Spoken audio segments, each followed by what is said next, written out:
عام طور پر ہمارے ذہنوں میں بات آتی ہے اتحاد کس کو کہتے ہیں؟ وہ بریلوی ہے، وہ دیوبندی ہے، وہ اہل حدیث ہے، وہ جماعت اسلامی ہے اور وہ فلاں ہے. ان لوگوں کا، ان جماعتوں کا اتحاد اصل اتحاد ہے، ان کا اختلاف اصل اختلاف ہے. سن لیجئے، تفصیل میں جانے کا موقع نہیں. یہ اختلاف اگرچہ اختلاف ہے لیکن چھوٹا اختلاف ہے. ان کا اتحاد اگرچہ اتحاد ہے. الرحمن الرحیم نحمده ونصلي على رسوله الكريم. اما بعد فاعوذ بالله من الشيطان الرجيم. بسم الله الرحمن الرحيم. لن تنالوا البر حتى تنفقوا مما تحبون وما تنفقوا من شيء فإن الله به عليم. صدق الله العلي العظيم. محترم دوستو اور بھائیو، آج کے دن ہمیں قرآن پاک کی جن آیات کی تفسیر کا خلاصہ سمجھنا ہے، ان میں سب سے پہلے اللہ تبارک و تعالیٰ نے یہ بات بیان فرمائی کہ آدمی نیکی کے کمال درجے کو اس وقت تک حاصل نہیں کر سکتا جب تک کہ اپنی چیزوں میں سے محبوب ترین چیز کو اللہ کے راستے میں خرچ نہ کرے. اچھی چیز کو خرچ کرے تو ثواب کا کمال حاصل کر سکتا ہے. دیکھیں، خرچ کرنا فی نفسی ہی ثواب ہے، لیکن اس ثواب کی بھی کیٹیگری ہے. جیسے کل اتفاق سے یہ بتایا گیا کہ انبیاء علیہم السلام اگرچہ سب اللہ کے نبی ہیں لیکن اللہ تعالیٰ نے ان میں مقام اور مراتب رکھے ہیں. کل تفصیل سے بتائیے. بالکل ویسے ہی ساری نیکیاں ہیں، لیکن اللہ تعالیٰ نے ان نیکیوں میں بھی مقام اور مراتب رکھے ہیں. بعض نیکیاں چھوٹی ہے اور بعض نیکیاں بڑی ہیں. تو اللہ تعالیٰ فرماتے ہیں کمال درجے کی جو نیکی ہے اس کو اگر تم حاصل کرنا چاہو تو محبوب ترین چیز کو اللہ کے راستے میں خرچ کرو، تب تمہیں حاصل ہوگی. ورنہ نارمل چیز خرچ کریں گے تو ثواب بھی پھر ویسا ہی سیدھا سادہ ملے گا. تم اگر یہ چاہتے ہو کہ کمال درجے کا ثواب حاصل کرے تو پھر کمال درجے کی اچھی چیزیں ہم کو جو پسند ہے وہ اللہ کے راستے میں خرچ کرنی چاہیے. ہم کو جو پسند ہے وہ خرچ کرنی چاہیے. جملہ ذہن میں رکھیں، جو چیز ہم کو پسند ہے وہ خرچ کی جائے، اس لیے کہ اصل میں ہمارے لیے وہی ہے جو ہم خرچ کریں. ربی بات سمجھ میں آ رہی ہے؟ ہمارے لیے وہی ہے جو ہم اللہ کے راستے میں خرچ کریں. باقی یہ چیزیں جو بظاہر ہم اپنے اوپر خرچ کرتے ہیں وہ ہمارے لیے نہیں ہے. جو ہم نے کھا لیا وہ بھی یا تو خون بن گیا، صحت بن گئی یا گندگی بن گئی. پہن کر پھاڑ دیا وہ بھی کوڑے میں چلا گیا. باقی ہمارے لیے کیا رہا؟ وہی جو اللہ تبارک و تعالیٰ کے بینک میں جمع رہا. اس لیے جو چیز ہمیں پسند ہو وہ اللہ کے خزانے میں اپنے لیے جمع کیا جائے تو اللہ تعالیٰ کمال درجے کا ثواب نصیب فرمائیں. چنانچہ یہ آیت پاک جب نازل ہوئی تو متعدد صحابہ اکرام کے بڑے عجیب قسم کے واقعات ملتے ہیں، ہم حیران رہیں گے. ایک صحابی رسول حضرت عمر فاروق رضی اللہ تعالیٰ عنہ، خلیفہ راشد ہے، بڑے مشہور صحابی ہے. ان کا واقعہ ملتا ہے کہ جب ان کے سامنے یہ آیت پاک آئی تو ان کے مال میں، جتنا مال ان کے پاس تھا، ان میں سب سے زیادہ محبوب ان کے پاس ان کی ایک کنیز یعنی باندی تھی. انہوں نے ٹٹولا کہ میرے پاس مثلا کھیتی باڑی ہے، گھر ہے، وغیرہ وغیرہ. ان میں سب سے زیادہ پسندیدہ چیز میری کون سی ہے؟ وہ فلانی باندی ہے. اسے اٹھایا، اللہ کے نبی کے پاس لے گئے اور کہا اللہ کے نبی اللہ کے راستے میں دیتا ہوں، مجھے سب سے زیادہ محبوب یہی ہے، اس لیے اسے میں صدقہ کرتا ہوں. اور ایک صحابی حضرت زید ابن حارثہ رضی اللہ تعالیٰ عنہ، انہوں نے بھی اپنے مال میں ٹٹولا کہ مجھے سب سے زیادہ محبوب میرے مال میں کون سی چیز ہے. تو ان کو محسوس ہوا کہ میرا گھوڑا سب سے زیادہ پسندیدہ ہے، اسے پکڑا، اللہ کے راستے میں صدقہ ہے. اور حضرت ابو طلحہ انصاری رضی اللہ تعالیٰ عنہ نے تو کمال کر دیا، انہوں نے بھی ایسے ہی ٹٹولا کہ میرے مال میں مجھے سب سے زیادہ پسندیدہ کیا ہے. ان کو محسوس ہوا کہ میرا فلانا باغ سب سے زیادہ پسندیدہ ہے. اور واقعی وہ اتنا قیمتی تھا، اتنا اچھا تھا کہ ہمارے نبی محمد الرسول اللہ صلی اللہ علیہ وسلم بھی کبھی کبھار اس باغ میں جایا کرتے تھے. اور وہاں ایک کنواں ہے بئر حا کے نام سے، اس کا پانی حضور نوش فرمایا کرتے تھے. اب بھی وہ کنواں ویسا ہی موجود ہے، اگرچہ وہ باغ کی جگہ ہوٹلیں بن گئی ہے جہاں حجاج کرام اور عمرہ کرنے والے احباب زائرین قیام کرتے ہیں، لیکن وہ کنواں اب بھی باقی ہے. حضور کے پاس تشریف لائے اور عرض کیا کہ باری تعالیٰ مجھے میرے مال میں سب سے زیادہ پسندیدہ اور محبوب میرا باغ ہے، اسے اللہ کے راستے میں صدقہ کرتا ہوں۔ بہرحال حضور نے ان کو یہ مشورہ دیا، میرا مشورہ یہ ہے کہ تم اپنے رشتہ داروں میں خرچ کر دو۔ چنانچہ انہوں نے اپنے چچیرے اور تائرے بھائیوں میں اسے خرچ کر دیا، اپنے پاس نہیں رکھا۔ منشا ان کا یہ تھا، چاہت یہ تھی کہ میں پسندیدہ مال خرچ کروں گا تو پسندیدہ اور کمال کی نیکی حاصل کروں گا، مجھے کمال کی نیکی چاہیے تو پسندیدہ مال خرچ ہے۔ اللہ ہمیں بھی یہ جذبہ نصیب فرمائے۔ دیکھیں خرچ کرتے ہیں الحمدللہ، ہر مسلمان خرچ کرتا ہے، کچھ زیادہ ہو کچھ کم ہو، کسی کا جذبہ زیادہ خرچ کرنے کا ہوتا ہے، کسی کا کم کا ہوتا ہے، خرچ سب کرتے ہیں، لیکن اس کے ساتھ یہ چیز مد نظر رہنی بہت بڑی بات ہے کہ میں پسندیدہ مال، اچھا مال خرچ کروں۔ مثال کے طور پر ایک چھوٹی سی بات اگر میں بتاؤں تو میرے گھر کے پڑوس میں ایک غریب رہتا ہے، میں اس کے گھر میں جب کھانا میرے پاس بچ جاتا ہے، واسی ہو جاتا ہے، تو اسے بھیج دیتا ہوں۔ شام کا کھانا ہے تو صبح کا بچ گیا تھا، شام میں میرے لیے تازہ بن گیا، میں تازہ کھاؤں گا، صبح کا اسے بھیج دیا جائے، پھر دوسرے دن صبح میں شام کا اسے بھیج دیا جائے۔ ٹھیک ہے، یہ بھی صدقہ، یہ بھی ثواب ہے، اس کے بجائے کہ آپ نالی میں پھینکے، گھوڑ پر ڈالیں اور جانوروں کے لیے ڈال دیں، اس سے بہتر یہ ہے کہ کسی انسان کا پیٹ بھر جائے، اس میں بھی ثواب ہے، کوئی دو رائے نہیں ہے، لیکن کمال کا ثواب نہیں ہے۔ کمال کا ثواب یہ ہے کہ جس وقت کا کھانا آپ کھا رہے ہیں جناب والا، اسی میں سے غریب کے لیے حصہ ہو، یہ کمال والی نیکی ہے، یہ کمال والا ثواب ہے۔ اللہ ہمیں توفیق نصیب فرمائے۔ آگے اللہ تبارک و تعالیٰ نے ایک بات یہ ارشاد فرمائی ہے کہ اس روئے زمین پر اللہ تعالیٰ نے سب سے پہلا جو گھر بنایا ہے، اس روئے زمین پر جو گھر سب سے پہلے بنا ہے وہ کعبۃ اللہ ہے۔ گھر کی کوئی بنیاد روئے زمین پر نہیں تھی، سب سے پہلے حضرت آدم علیہ السلام نے کعبۃ اللہ کی بنیاد رکھی ہے، اور پھر اس کعبہ اور اس شہر کے بارے میں فرمایا کہ وہ مبارک بھی ہے اور لوگوں کے لیے ہدایت کا سامان بھی ہے، بلکہ سارے عالم کے لیے ہدایت کا سامان ہے۔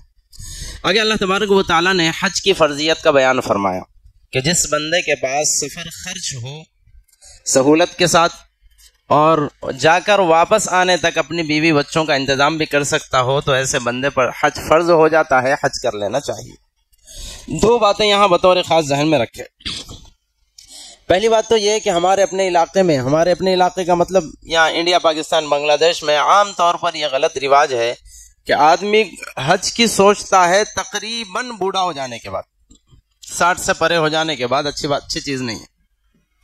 دیکھیں اس کے لیے بنیادی طور پر یہ سمجھنا چاہیے کہ حج جوانوں کی عبادت ہے، 30 35 40 لاکھ کا مجمع وہاں پر ہے، طواف سب کو ایک ساتھ کرنا ہے، مینا میں سب کو ایک ساتھ قیام کرنا ہے، عرفہ میں سب کو ایک ساتھ قیام کرنا ہے، رمی جمرات سب کو ایک ساتھ کرنی ہے، تو اتنے بھیڑ بھاڑ میں آدمی گھس کر کے اعمال پورے کرے، یہ جوانوں کا کام ہے کہ بوڑھوں کا کام ہے؟ اس لیے حج جوانوں کی عبادت ہے، محبت بھری عبادت ہے، تفصیل کا موقع نہیں ہے، اس لیے جوانی میں حج کرنے کی فکر کرنی چاہیے، اللہ تعالیٰ نے اگر توفیق دی ہو تو۔ پہلی بات تو یہ۔ دوسری بات یہ ہے جو بیچارے یہ سوچتے ہیں کہ دنیا کی ہماری بہت ساری ذمہ داریاں ہیں، ان ذمہ داریوں کو پوری کر کے حج کروں گا، بطور خاص بیٹیوں کی شادیاں ہیں، تو اب یہاں پر میں فیصلہ نہیں لے پا رہا ہوں کہ ایسے لوگوں کو مشورہ دینا چاہیے کہ بیٹیوں کی شادی کی فکر کیے بغیر حج کرو، یا یہ کرو کہ تم بیٹیوں کی شادی کی فکر کرو، اس لیے کہ ہمارے گندے اور غلیظ نالائق معاشرے نے بیٹی کی شادی کو باپ کے سر پر دنیا کی سب سے بڑی آفت بنا دی ہے، ہم سب جانتے ہیں۔ اس سے پاک ہونے کی ضرورت ہے۔ اگر خدا نے ہمیں بیٹا دیا ہے تو پھر بیٹے تیری شادی کے واسطے کسی لڑکی کے باپ کا میں تجھے آفت بننے نہیں دوں گا، میں اس کے باپ کا سہارا بننے دوں گا، اور اس کے باپ کے لیے دنیا میں فائدے کا اور خوشی کا ذریعہ بنا کر کے اپنی بہو کو گویا کے مہر کی رقم کے بدل خرید کر کے لاؤں گا، جہیز کے بدل میں، گاڑی گھوڑے کے بدل میں تجھے بیچنے کا کام میں نہیں کروں گا۔ یہ جذبہ پیدا کرنے کی ضرورت ہے، تفصیل کا موقع نہیں۔ آگے اللہ تبارک و تعالیٰ نے سارے مسلمانوں کو ایک جماعت بن جانے کا حکم دیا، وَاعْتَصِمُوا بِحَبْلِ اللَّهِ جَمِيعًا وَلَا تَفَرَّقُوا، اور اللہ تبارک و تعالیٰ نے اتحاد کو اپنی بہت بڑی نعمت قرار دیا، بلکہ اللہ تعالیٰ فرماتے ہیں کہ وَكُنْتُمْ عَلَى شَفَا حُفْرَةٍ مِّنَ النَّارِ فَأَنْقَذَكُم مِّنْهَا، تم لوگ پہلے جب مختلف تھے، تم ٹکڑیوں میں بٹے ہوئے تھے، تو تم تو گڑھے کے ایک کنارے پر کھڑے ہوئے تھے کہ اب گریں گے، کہ جب گریں گے اللہ تعالیٰ نے تم کو وہاں سے کھینچ لیا ہے، جبکہ تمہارے اندر اتحاد پیدا کیا۔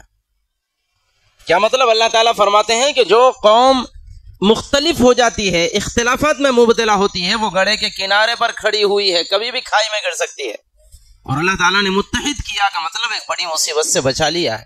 خدا نے اتحاد کو نعمت قرار دیا ہے، اس اتحاد کی ہمیں فکر کرنی چاہیے. یہاں بھی ایک بات ذہن میں رکھیں، اتحاد کا کیا مطلب ہے؟ عام طور پر ہمارے ذہنوں میں بات آتی ہے اتحاد کس کو کہتے ہیں؟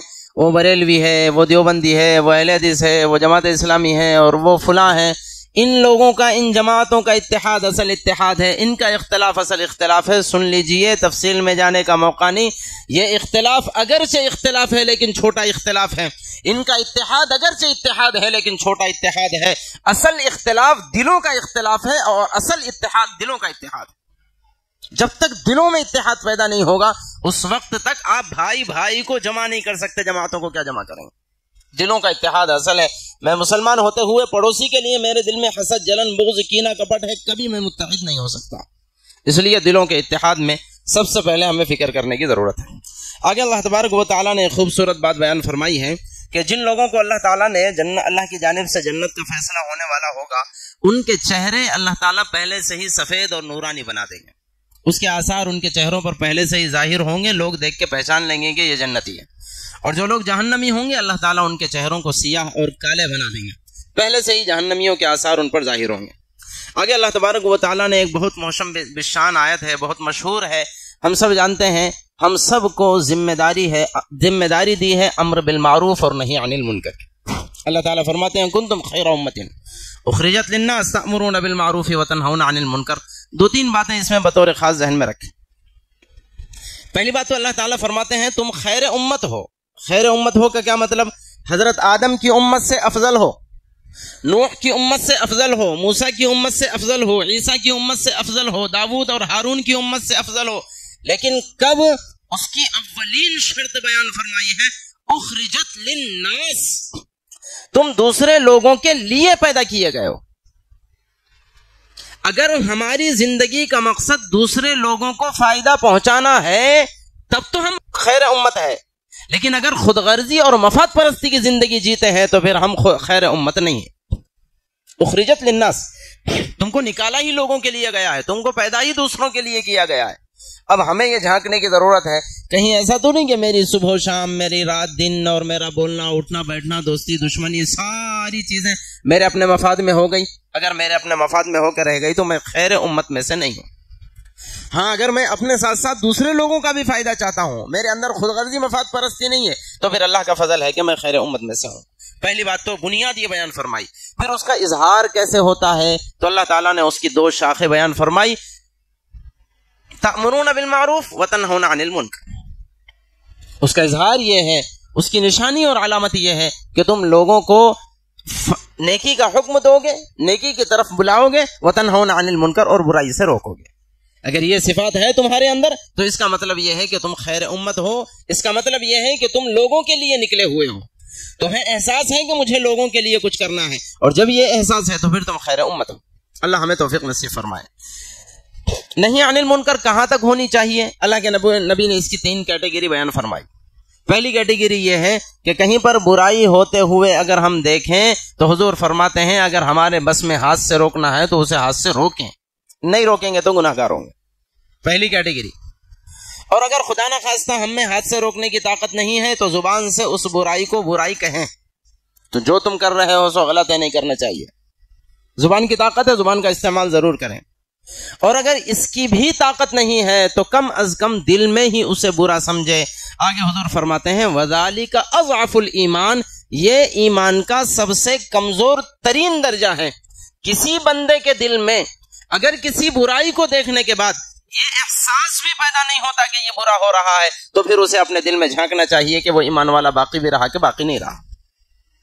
بعض مرتبہ ایسا ہوتا ہے اپنے باپ کا کیا جا رہا ہوتا ہے ایسا، برائی میں پڑھنے والے پڑھے، ہم کو کیا لینا دینا ہے، تو پھر ہمیں ٹٹول لینا چاہیے میرے پاس ایمان باقی رہا کہ باقی نہیں رہا. آگے اللہ تبارک و تعالیٰ نے فرمایا سود کے کھانے سے اللہ نے منع فرمایا. بلکہ یہ ایک آیت ابھی میں عصر کے بعد مغرب کے بعد مطالعہ کر رہا تھا تو ایک صفحہ ایسا نظر آیا، تقریباً میرے دل نے چاہا کہ میں آپ کو سارا صفحہ ہی پڑھ کر کے سنا دوں اس کا ترجمہ. ایک ایک آیت اتنی جامع ہے، اتنی معنی ہے اور اتنی اہم ہے، اللہ کرے کہ ہم سب کو سمجھ میں آ جائے. چنانچہ میں مختصر انداز میں اس کا خلاصتاً ترجمہ سناتا ہوں، ترجمہ سن لیجئے. سب سے پہلے اللہ تعالیٰ نے اس صفحے میں سود سے منع فرمایا، اور پھر ڈرایا کس سے؟ جہنم کی آگ سے۔ اور کن الفاظ میں ڈرایا؟ ان الفاظ میں ڈرایا کہ اے ایمان والو سود سے اپنے آپ کو بچاؤ، ورنہ پھر اس آگ سے ڈرو جو کافروں کے لیے بنائی گئی ہے۔ یعنی کیا مطلب؟ حیا اور شرم دلائی گئی کہ دیکھو یہ آگ اصل میں بنائی تو کافروں کے لیے گئی ہے، لیکن اگر تم سودی کاروبار کرو گے تو کافروں کے لیے جو چیز تیار کی گئی اس میں تم جاؤ گے۔ اللہ ہماری حفاظت فرمائے۔ چنانچہ اللہ تعالیٰ فرماتے ہیں یا ایھا الذین آمنوا لا تأکلوا الربا ضعفا مضاعفا، اے مومنوں کی جماعت، پورا ترجمہ نہیں کر رہا ہوں، خلاصہ بتا رہا ہوں، اے مومنوں کی جماعت ربا یعنی سود میں ملوث مت ہو، واتقوا اللہ لعلکم تفلحون، اور اللہ تعالیٰ سے ڈرو تاکہ تم کامیاب ہو جاؤ، واتقوا النار التی اعدت للکافرین، اور اس آگ سے ڈرو جو کافروں کے لیے تیار کی گئی ہے، واطیعوا اللہ والرسول لعلکم ترحمون، اللہ اور اس کے رسول کی اطاعت کرو تاکہ تم پر رحم کیا جائے۔ آگے فرماتے ہیں وسارعوا الی مغفرۃ من ربکم، اپنے رب کی مغفرت کی طرف دوڑ کر چلو، جملے اللہ کے ذہن میں رکھیں، اپنے رب کی مغفرت کی طرف دوڑ کر چلو، وجنت، اور جنت کی طرف دوڑو۔ وہ کیسی جنت ہے؟ عرضها السماوات والارض اعدت للمتقین، اس کی چوڑائی آسمانوں اور زمینوں سے زیادہ ہے اور وہ متقیوں کے لیے بنائی گئی۔ پیچھے جہنم کے لیے کہا گیا یہی جملہ ہے، اعدت للکافرین، کافروں کے لیے تیار کی گئی، اور جنت اعدت للمتقین، متقیوں کے لیے، اللہ سے ڈرنے والوں کے لیے تیار کی گئی ہے۔ اور وہ متقی کون ہوتے ہیں؟ بڑی خوبصورت صفات اللہ نے مومنین کی، متقیوں کی بیان فرمائی، اللہ کرے ہم سب میں وہ ہوں، اور اگر نہیں ہے تو لانے کی ہم کوشش کریں گے۔ وہ متقی کون ہیں؟ جن کے لیے جنت بنائی گئی، ذہن میں رکھیں، آگے صفات آ رہی ہے ان متقیوں کی جن کے لیے جنت بنائی گئی۔ وہ صفات کیا ہے؟ الذین ينفقون فی السراء والضراء، وہ متقی وہ ہیں جو چھپ کے بھی اللہ کے راستے میں خرچ کرتے ہیں، کھل کے بھی اللہ کے راستے میں خرچ کرتے ہیں، ایک صفت۔ دوسرے والکاظمین الغیظ، اور غصے کو پی جاتے ہیں، غصے پر فوری اثر انداز نہیں کرتے، وہ بڑی پہلوانی نہیں ہے، غصہ آیا کہ اس کا اثر دکھلا دیا، غصے کو پیتے ہیں متقی لوگ۔ والعافین عن الناس، اور لوگوں کو معاف کرتے ہیں۔ واللہ یحب المحسنین، اور اللہ تبارک و تعالی محسنین کو، نیکوکار لوگوں کو پسند فرماتا ہے۔ اور آگے ایک اور صفت بیان فرمائی، انسان ہے، ٹھیک ہے یہ اچھی صفات تو ان کے اندر ہے، لیکن انسان ہونے کے ناطے کبھی کبھار ان سے غلطیاں ہو جاتی ہیں، تو پھر کیا کرتے ہیں؟ فوری اللہ تعالیٰ کی طرف لوٹ جاتے ہیں، گناہ پر گناہ، گناہ پر گناہ نہیں کرتے ہیں۔ جو بندہ گناہوں پر گناہ کرے اسے شیطان کہتے ہیں، اور جو گناہوں پر بخشش طلب کرے اسے انسان کہتے ہیں۔ انسان کی صفت یہ ہے کہ وہ گناہوں پر توبہ کر لے، جیسے آدم سے غلطی ہوئی، آدم نے توبہ کی، شیطان سے غلطی ہوئی، شیطان نے اپنے آپ کو اڑا لیا کہ نہیں میں توبہ کرنے والا نہیں ہوں، تو وہ صفت اللہ تعالیٰ بیان فرماتے ہیں والذین اذا فعلوا فاحشۃ او ظلموا انفسهم، خدا نخواستہ کبھی کسی برائی میں ملوث ہو جاتے ہیں، اپنے آپ پر ظلم کر لیتے ہیں، تو ذکر اللہ تبارک و تعالیٰ کو فوری یاد کر لیتے ہیں، واستغفروا لذنوبہم، اپنے گناہوں سے توبہ کر لیتے ہیں، ومن یغفر الذنوب الا اللہ، اور اللہ تعالیٰ فرماتے ہیں اور میرے علاوہ کون ہے گناہوں کو معاف کرنے والا۔ اللہ تعالیٰ کو سمجھے، شروع میں نے ایک بات بیان کی تھی، اللہ تبارک و تعالیٰ متکبر ہے، اللہ تعالیٰ کو اپنا تکبر پسند ہے، اس لیے اللہ تبارک و تعالیٰ کے ساتھ ہمیں بھی ایسا پیش آنا چاہیے کہ ہماری زبان سے، ہمارے ہاتھ اور پیر سے ہمارا نیچے والا ہونا ظاہر ہوتا رہے، خدا تعالیٰ کا بلندی والا ہونا ظاہر ہوتا رہے، اللہ تعالیٰ اس کو پسند فرماتے ہیں۔ بہرحال اللہ تعالیٰ نے آگے فرمایا وَلَا تَهِنُوا وَلَا تَحْزَنُوا وَأَنْتُمُ الْأَعْلَوْنَ إِن كُنتُم مُؤْمِنِينَ، مومنوں ڈرنے کی ضرورت نہیں ہے، پریشان ہونے کی ضرورت نہیں ہے، گھبرانے کی ضرورت نہیں ہے، تم ہی سربلند رہو گے، تم ہی عزت والے رہو گے، تم ہی شان و شوکت والے رہو گے، تم ہی حکومت والے رہو گے، اور تمہارے لیے ساری دنیا کی طاقتیں ہوں گی، بس ایک شرط ہے ان کنتم مؤمنین، جبکہ تم پکے سچے مومن رہو۔ تفصیل کا موقع نہیں، مختصر انداز میں ایک دو تین باتیں بیان کروں۔ اس وقت میں اگر روئے زمین پر مسلمان کمزور ہے، ذلیل ہے، حکومت اس کے پاس نہیں ہے، جائیدادیں اس کے پاس نہیں ہیں، طاقتیں اس کے پاس نہیں ہیں، اس کی ہوا اکھڑ رہی ہے، تو اس کی پہلی اور بنیادی وجہ یہ ہے کہ ہم پکے سچے مسلمان نہیں ہیں، ورنہ پھر قرآن جھوٹا ہو جائے گا۔ اللہ تعالیٰ فرما رہے وَأَنْتُمُ الْأَعْلَوْنَ إِن كُنتُم مُؤْمِنِينَ، تم ہی بلند رہو گے بشرطے کہ تم پکے مومن ہو۔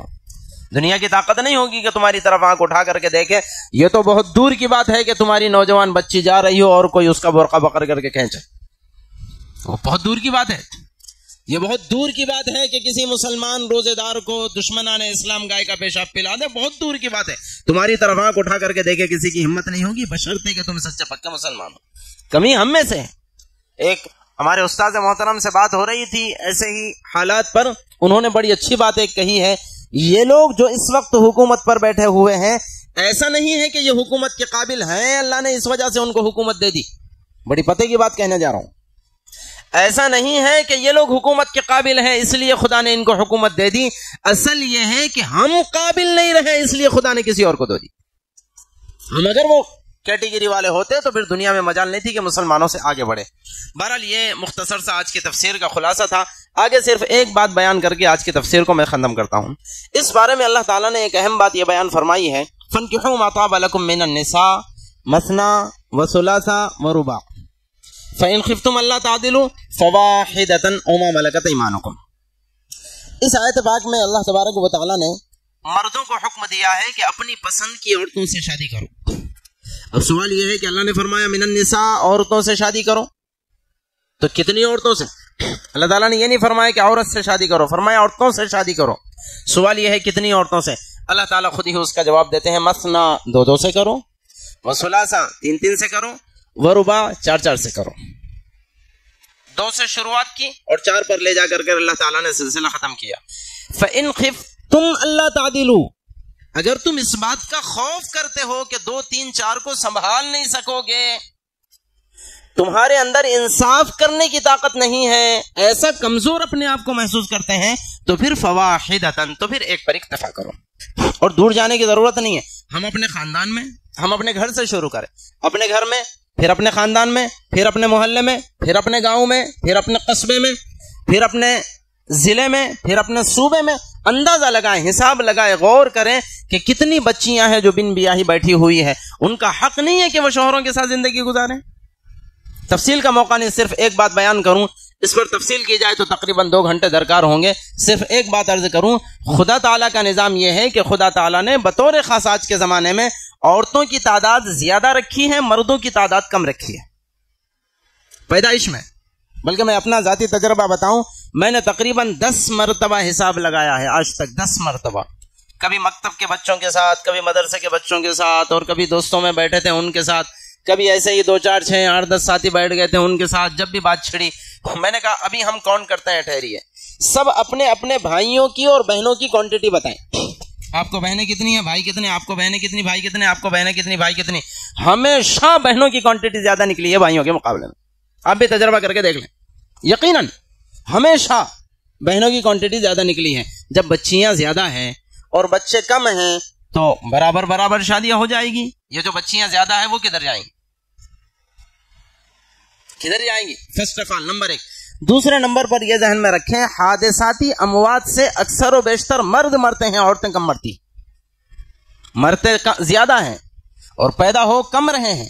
ادھر پیدائش زیادہ ہے اور مرنے کا ریشو کم ہے, تو بچیاں تو بچیں گی, پھر زنا کے اڈے عام ہوں گے, بدکاریاں بڑھے گی, لامحالہ لازمی بات ہے.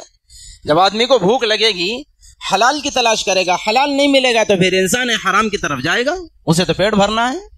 اس لیے دوستوں اور بزرگوں, قرآن پاک کے بہت سارے نظام ایسے ہیں جن نظاموں کو مسلمانوں نے پس پشت ڈالا ہے. ہاں اتنی بات ضرور ہے, احتیاطاً کہہ دوں, جن میں طاقت نہیں ہے ان کو کرنا بھی نہیں چاہیے, کرنے کی اجازت دینا بھی نہیں چاہیے. کوئی بندہ مالی اعتبار سے اتنا کمزور ہے کہ وہ بیچارہ موجودہ بیوی اور بچوں کا صحیح دیکھ بھال نہیں کر پا رہا ہے, بچے کی طبیعت خراب ہو جائے تو سرکاری ہاسپٹل کے علاوہ کبھی پرائیویٹ کو دیکھنے کی طاقت نہیں رکھتا, کبھی فنکشن میں اپنے بچوں کو نئے کپڑے پہنانے کے لیے 4 لوگوں سے ادھار مانگ لیتا ہے, اتنی استطاعت اس کے پاس نہیں ہے, یا جسمانی اعتبار سے اتنا کمزور ہے کہ ایک بیوی کو نہیں چلا پا رہا ہے, تو پھر ایسے بندے کے لیے کرنا جائز ہی نہیں ہے. مسئلہ ایسے بندوں کا نہیں ہے, مسئلہ ان لوگوں کا ہے جو خدا تعالیٰ نے جن کو مالی اعتبار سے بھی مضبوط بنایا ہے, جسمانی اعتبار سے بھی مضبوط بنایا ہے, ان سب سے بڑھ کر عقلی اعتبار سے بھی مضبوط بنایا ہے. کتنے ہیں جو 10 لوگوں کو 20 50 25 100 لوگوں کے نظام کو چلاتے ہیں, یہاں 2 گھر اور 3 گھر کیوں نہیں چلا سکتا. اس لیے یہ نظام ہمیں سمجھنا چاہیے, کسی کو قطعاً برا ماننے کی ضرورت نہیں ہے, ضرورت ہے جب ہم محض اپنے گھر سے ہٹ کر کے پوری قوم کی فکر کریں گے اور پوری قوم کا تھوڑا سا اندازہ لگائیں گے تو ہمیں احساس ہوگا کہ اس کی کتنی ضرورت ہے. یقین مانے بہت ضرورت ہے. ہماری قوم برباد ہو رہی ہے اس اچھے کام کے نہ کرنے کی وجہ سے. اللہ تعالیٰ مجھے بھی آپ کو بھی کہنے سننے زیادہ توفیق عمل نصیب فرمائے. آمین. وآخر دعوانا الحمدللہ.